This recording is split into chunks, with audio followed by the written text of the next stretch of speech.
I'm early, I know. Is it okay?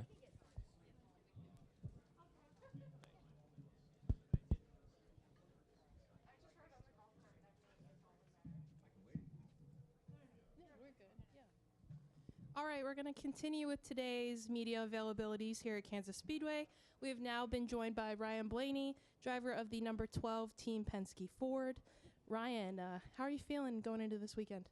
Yeah, good. It's nice to be here. Good weather, and yeah, see what we have here in a short while. So it's a big telltale sign here in a couple hours. All right. If you have a question for Ryan, please raise your hand, and we will work on getting a mic to you. We will start with Zach, and then Jeff, and then Caleb. Zach Sterniolo, NASCAR.com. Ryan, coming into Kansas, this place has gotten a good reputation for the quality of racing it's produced over the last couple of years. From a driver's perspective, what is it about this place that allows you guys to put on the show that you guys have put on lately? Yeah, it's wide. That always helps. And honestly, I think even like the last couple of years here in particular, at least that I think, is that it's actually gotten a little bit more raceable down towards the bottom of the racetrack. It kind of went through a time there where it was like you got to be glued to the fence to be any fast. But now it almost feels like it can wear that top out and over rubber it easier. And you see guys kind of be able to shade back down to the middle. And I actually was able to make the bottom of 3 and 4 work really well here in the fall, late into a run. So I think it's getting to this weird point right now with the asphalt and just I'm a believer in like same as the bottom lane, and that's why things move up. It just wears it out. It's kind of the same as the top. It just wears it back down. So I think this place is just getting to a really good spot. I think this car does a really good job on 1.5 miles where it's wide like this. So yeah, it's a really raceable place, and we love coming here. Fans always like the good shows that we put on, and yeah, it's wider than it's ever been. So that part's always nice. We'll come up front to Jeff. Obviously, you have Team Penske teammates in the Indy 500, but obviously Larson's going there as well. So, from a NASCAR standpoint, do you think that you and the drivers, actively root for him to do well? Like, he's representing you guys. Do you not care how he does, and just are curious to watch? How do you view his involvement in it? I root for him to run fourth after the Joseph and Scotty and Will. But yeah, I tune in all I can to that stuff in general because I like IndyCar racing and watching it, and obviously I root for a lot of guys in that thing. And but yeah, like watching his kind of process of how he did it, I thought it was really cool last year to keep up with it. And he did a really good job there last year until he sped on pit road. And I think that with that experience, of having a race under his belt there, kind of understanding it, I think he's going to be even better this year. So I'm sure he'll be in contention for sure. But yeah, I mean, I just Penske loyalty. I want him to run fourth, but it is good because you do root for him. It's like, yeah, that guy's representing us and the NASCAR side, and no better guy to go do it. So.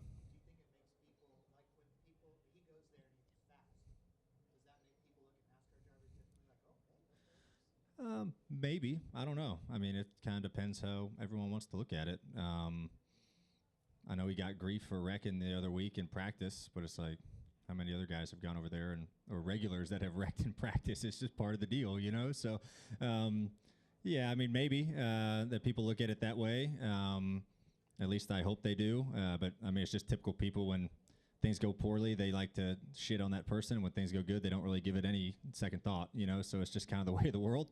But no, I think him having a good run, I'm rooting for him. And, yeah, it definitely can't hurt our reputation, if he can go represent us.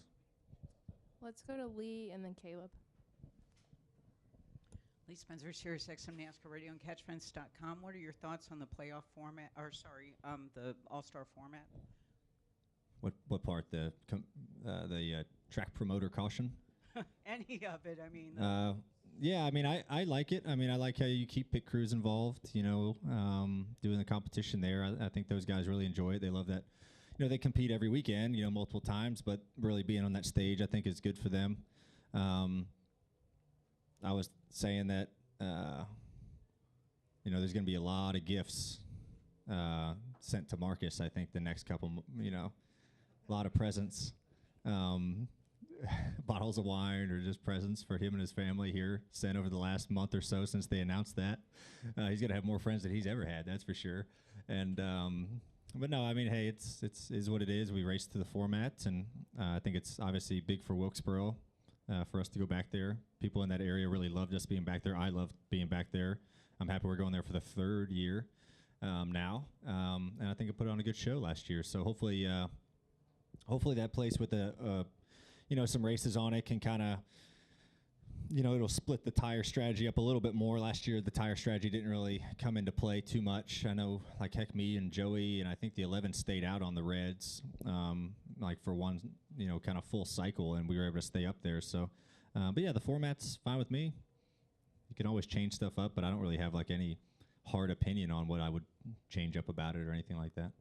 And Team Penske really got the ball rolling at North Wilkesboro last year, and a lot had to do with the tests that Joey and Paul did ahead of that. But it seems Team Penske is like a month ahead of where you guys just really took off last year with Cindric, you almost winning at Gateway, then Cindric did, and then you winning at Iowa. Is there anything that you can point to as to why the organization is having such success right now? Yeah, I think it all comes down to people. We have a great group of people, and I think last year, we had the new nose with the Ford, and it took everybody a little bit to kind of get rolling on what it liked and what it needed. That's a big change from what we had in 23, and I think this year, we really didn't have any changes to the car, so we were just kind of ahead of the game.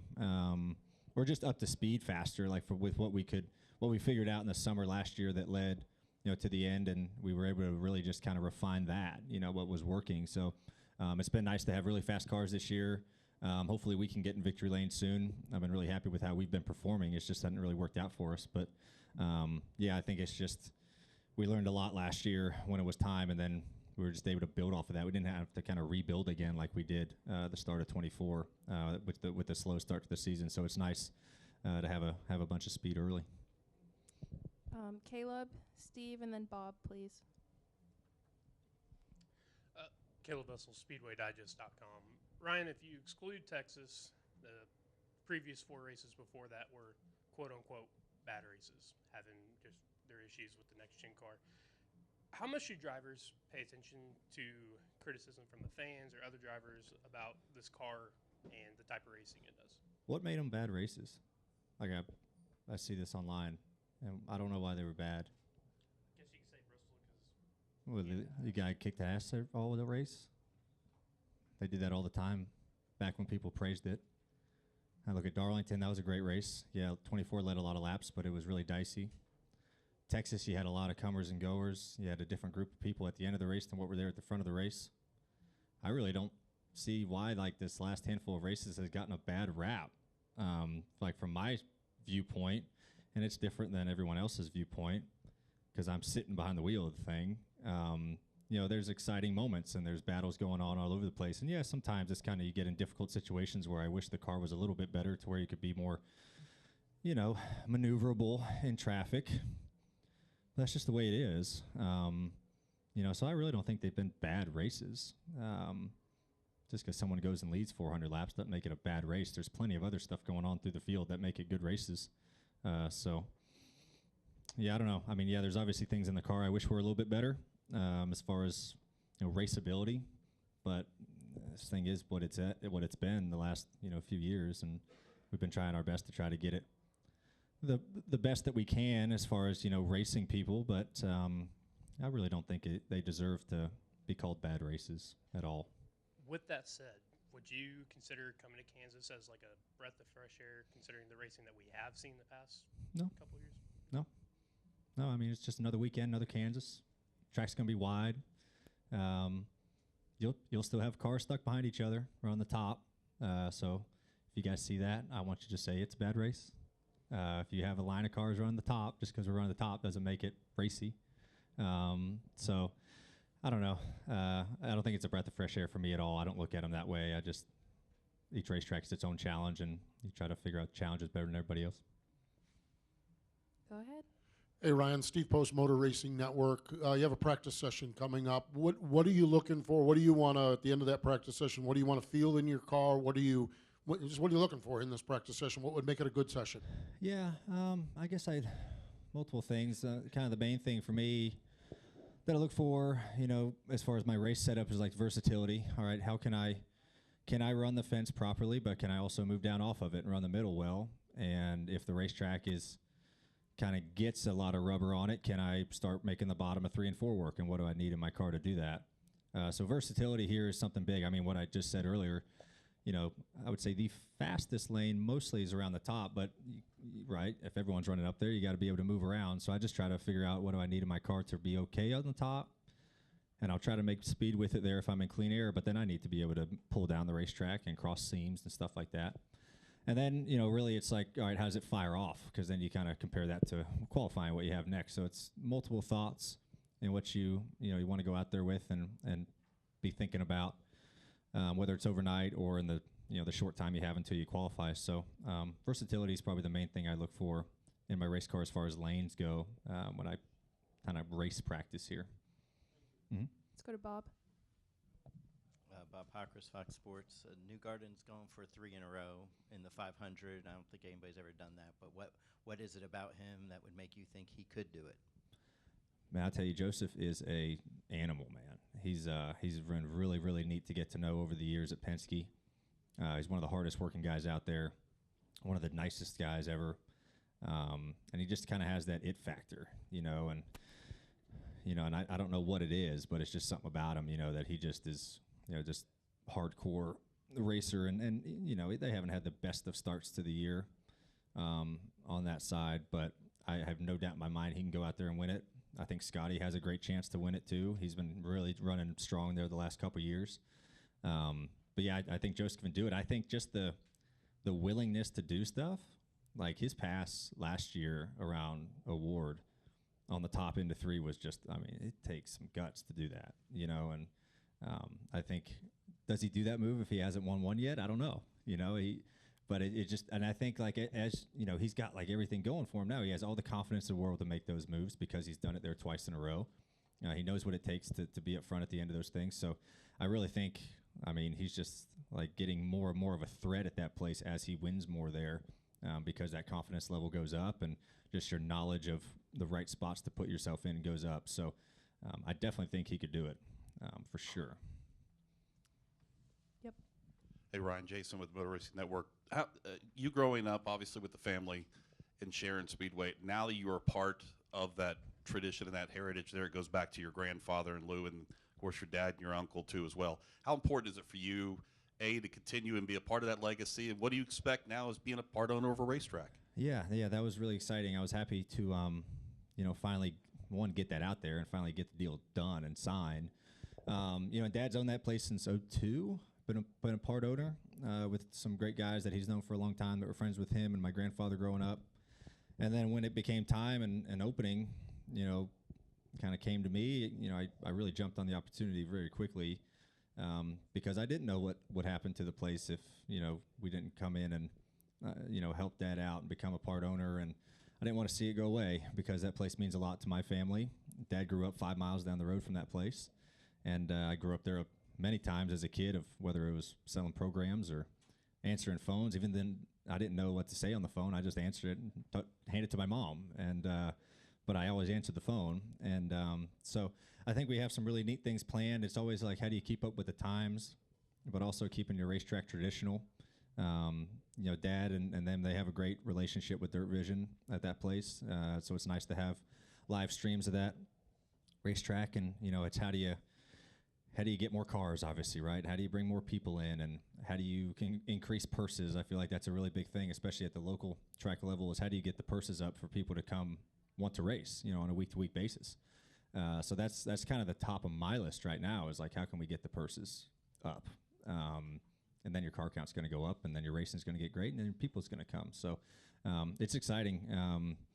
I never thought of myself being a track owner when I was a kid at all, but the opportunity was too good not to do it, and couldn't think of, honestly, I wouldn't own any other track around the world other than, Sharon Speedway. So cool to be partners with Dad in it, and so we'll see where it goes. He's supposed to be racing up there with Dale this weekend, and we'll see if the weather clears up. But so it'll be a fun time.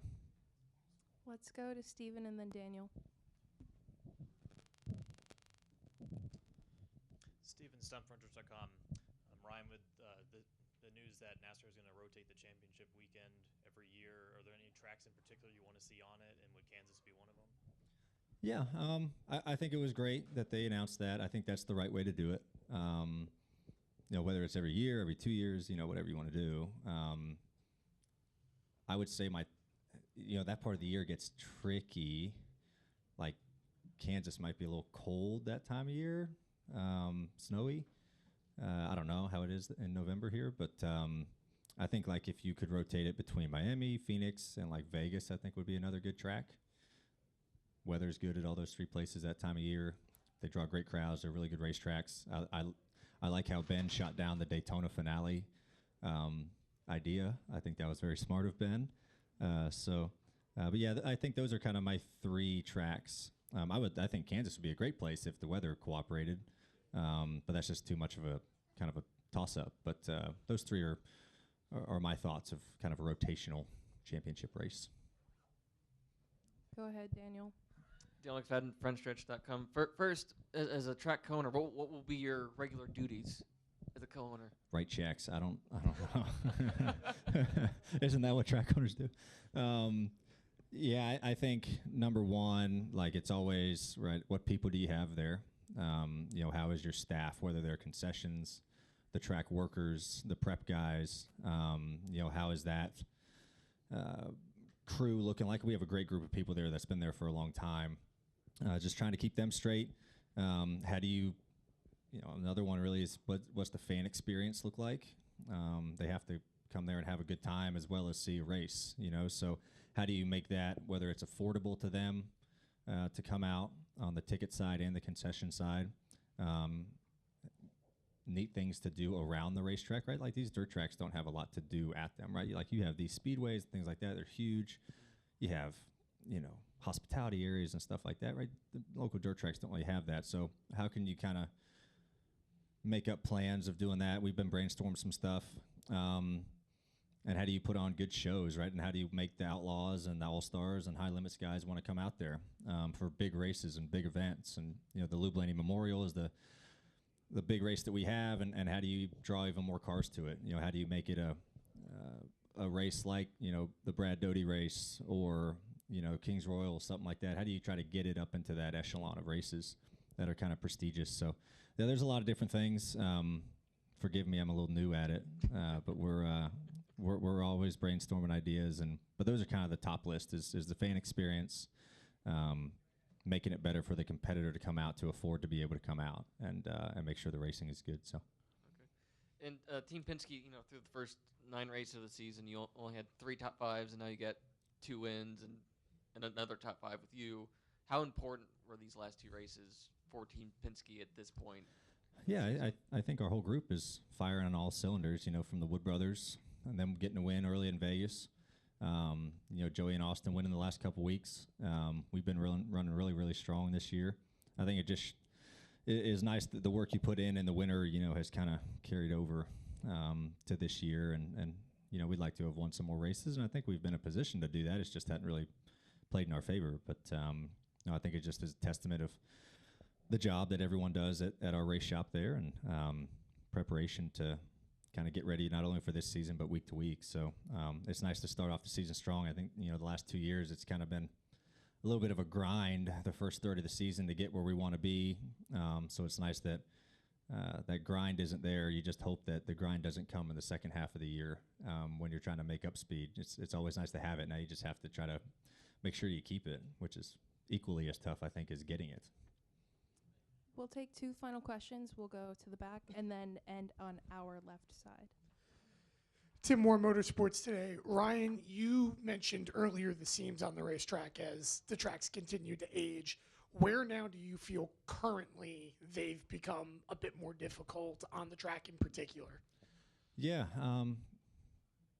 I think just seams year after year, they just get a little bit bigger and a little bit wider, and it's definitely more treacherous kind of transitioning over them. I think it took a big jump last year. Like I remember I crossed some seams on exit last year in practice and about busted my butt, and I was like, oh man, I didn't really have this last year. But then you try to find a happy medium. Like if you're kind of splitting a seam all the way through the corner, you seem to be okay, but it's just that transition of kind of coming down off of them that seemed to be pretty big. So you just feel that out in practice, and then try to figure out, hey, what do I need in my car to kind of make that a little bit better, because you know you're going to cross them in the race, like trying to race somebody and pass them. So yeah, it's always a big thing here when you have like these tracks that, like Michigan's a big one, here's a big one, you know, Charlotte's one, that's kind of the top of your list of how does my car get across the seam. So you hope you just do your homework enough to fight that. And about 11 years ago, you made your debut here.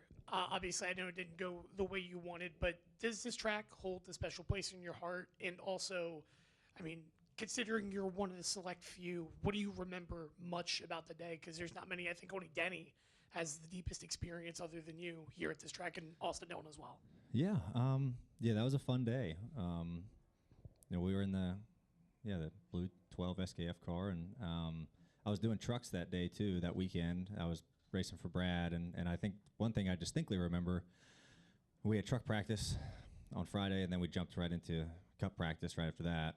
And I just remember going on the front stretch, and I'm like, oh my God, I'm going like really, really fast in this cup car compared to this truck. And you know, trucks here, you're wide open and pretty slow and sluggish, and cup car, especially back in 14, you were probably 215 getting in the corner here, and that was just an eye-opening back-to-back, like A to B, and I've never done that before. And I was still kind of getting used to the 1.5 miles in trucks. I had a year under my belt, but was still kind of getting there. So that was a really cool experience. I worked with a lot of those people through the years at Team Penske and at the Wood Brothers. The race didn't end like we wanted to, but I just thought it was neat to get to race around these guys that, whether I enjoyed watching growing up, you know, were maybe a couple years older than me that kind of got there before I did. It was nice to be like, all right, now I'm finally getting to where I want to be, getting a shot at this with some guys that got a shot, you know, a year or two before me. And then getting to race, you know, with guys like Jeff and Jimmy and Kevin and Kyle and all those guys was just a cool experience, because I loved watching those guys when I was, you know, 5 years prior when I was, you know, running late models. So, it's neat to be here. And yes, it does hold special meaning to me. I think all places where, you know, you get your first start, your first wins, like they're always pretty special to you. So I always like coming here for that reason. We'll take our final question on the left. Brian Mapes, Xfinity Racing. Ryan, you're one of the stars of NASCAR Full Speed that came out on Wednesday. Have you already binge watched all 5 episodes? And is it a nice reminder that you're Ryan effing Blaney? And would you be interested in a 3rd season? Yeah, my wife and I watched it when it came out. I think that night actually, and it's funny because there's some things that you don't remember about it, like, oh wow, I can't believe that happened, or we said that, and Gianna said a couple things. She's like, I don't remember saying that, and a little mortified a little bit, I think, of some things that the microphone caught. But no, I thought it was great. I thought they did a good job of kind of taking their time with this one, more time than they did last year, of kind of waiting to put it out so they can refine some stuff. And it was cool for me personally having them around, kind of following us around for our title defense that year, and that was a fun journey with those folks over at Netflix, and I thought it did a good job. And yes is my answer to season 3. I hope everyone likes it enough, and I hope Netflix gets enough of a response from it again to warrant a season 3, because I think people really enjoy the inside look of the teams and the drivers and their significant others, and the toll that it takes on a week-to-week basis, and the highs and the lows of the sport. I think people can relate to that in their own way, you know, of how people, you know, celebrate the good times or deal with the rough times. You know, I think it's all about the relatability side, because the fan watching, they can't relate to driving race cars because they don't get the chance to do it. But if you can relate to the person, I think people can really kind of latch on to you, and then latch on to the sport as well. So I hope they bring it back. I really do. I enjoyed filming with those folks, and they were very respectful of us, but also wanted to capture all that they could. So that was a fun time. I hope everyone liked it. All right, Ryan. Well, thanks for spending so much time with us. Thank you. And good luck. Thanks.